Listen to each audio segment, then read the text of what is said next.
The collaboration really came out of nowhere. I mean, I was in the US up at Pilchuck, and then was taking a bit of a road trip down the coast, and thought, I can go and see David at San Francisco, and messaged you up, and then you said that happened to be one of the weekends, or the weekend I was there was the hot glass cold beer thing, and I just thought it'd be a fun thing to do, and we done one for that demonstration. This is what came of it, and we kind of thought that was just it for a bit of fun. Yeah. I think it was great. It was great serendipity that James had the idea of doing something together. I had always admired, his sculptural forms, and he's really developed this way of chipping glass that's really interesting. And it's so very different than my work that combining these two, very different styles and approaches, I thought was super intriguing.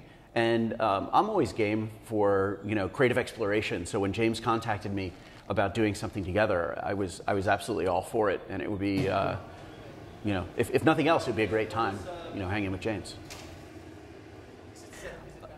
So the process for my work is really, really labor intensive, but it's the only way to get kind of the intricate and patterning and precise detail that I really seek. We start basically with something like this, just a rod of color.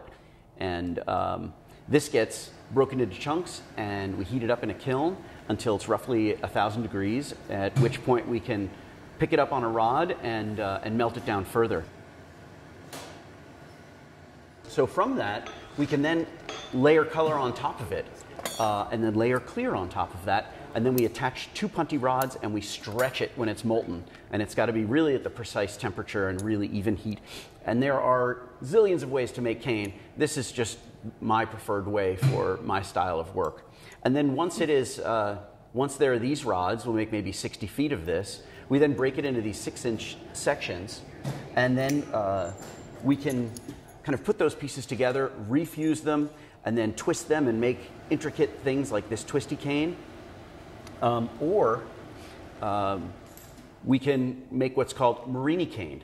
Marini cane is really the basis for all of my work, and they are colors layered, and then sometimes cane incorporated into it, and then it's heated and stretched into long rods like this. And it's kind of like easiest way to think about it is a sushi roll, because then these have patterns on the inside, and once they're cold, these will be sliced into small little tiles, and then they can be laid out in a composition on a kiln shelf, reheated and fused into a sheet. Then they can be rolled up onto a blowpipe, and you can make a bubble. Essentially, you just close it off and you make a bubble out of this very highly patterned glass. And that's in short, the essence of all of my work. The shapes and forms that I make with these, a lot of it focuses on the chipped, scalloped edges that I have down the side. It's become such a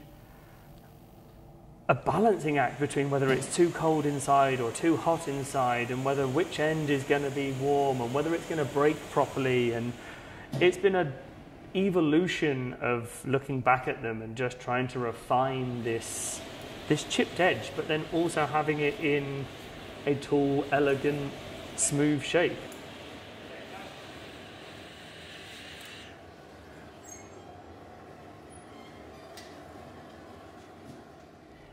For people who don't see glass blowing or haven't participated in glass blowing, I think the assistant is not well understood. And I've worked with Dredge for a year now, and he's a superb glass blower in his own right. And he's also my right-hand man. He knows exactly what I am about to do, and he's always 2 steps ahead of me. Yeah. And that makes the making so much easier and so much smoother. And a lot of people will see glass blowing, lay people see glass blowing, and they think of it as like a dance between 2 people. And in a lot of ways it is. It's not scripted or choreographed per se, it's just from working together. So, coming here, I wanted to bring Dredge with me because if I knew if I was going to be making any of my work, it's not just hands that I need. It's really skilled, experienced hands that have worked with me before, and that makes my working so much easier, even if I'm cooking in someone else's kitchen, which is what it's like when you go to another hot shop. Yeah, and I think that's what's been interesting for me watching the way that the last couple of days have unfolded. I mean, Kate and I have worked together and known the studio for the last 10 years, and she's been with me whilst these pieces have evolved, and seen, she knows them inside out, where the heat and everything is. And while we're making these, it's been interesting listening to Dredge and Kate talk to each other about the heatings and the timings of things, because while I'm making and sculpting something, I'm not necessarily thinking about the temperatures of the punty, the temperatures of the inside bit. This is something that Kate and I have spent nearly a decade evolving and developing and refining, and it's been really, really fascinating watching the two assistants discussing their roles together and getting the knowledge out of each other. Well, we've never worked together. No. So this is the first time you've worked with James and David. I've worked with James, but yeah, we've never actually worked as assistants together. So I'm constantly asking questions to Katie all day about where's the perfect heating? Do I go a little bit deeper for him? What does James actually quite like? Like it's nice to have her around because I get more of my information, and I can get things done right and just have fun with her too, because we understand, like as the assistant, I guess, that other attribute or that other side of you need to rely on each other. Yeah. There's a fun element of surprise, I think, from both of our perspectives. I send James blanks, and he doesn't know what's going to come in the box, right? These are the pieces that I create in San Francisco and ship over to James. And when he opens the box, it's a surprise.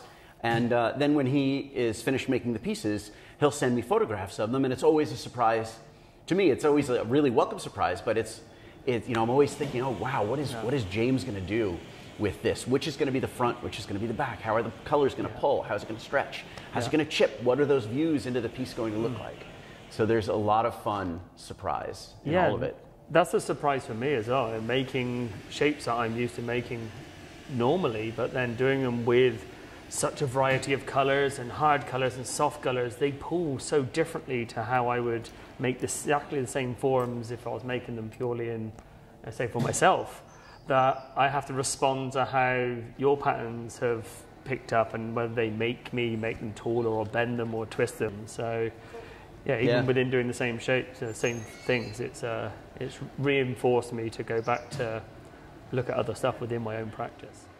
Yeah, when I think about making these for the collaboration in a different way that I think about making work for my own practice, and I like to think of them as relatives, and I kind of do this in my own work as well, in that I'll think of color combinations that will go well together, and then I'll design them with some different directions, and I like to be able to send those to James and I don't know what's going to happen. He might decide they are, they want to be together, or they want to be apart, or it's just at that point it's all up to him as to what to do, how to respond to it.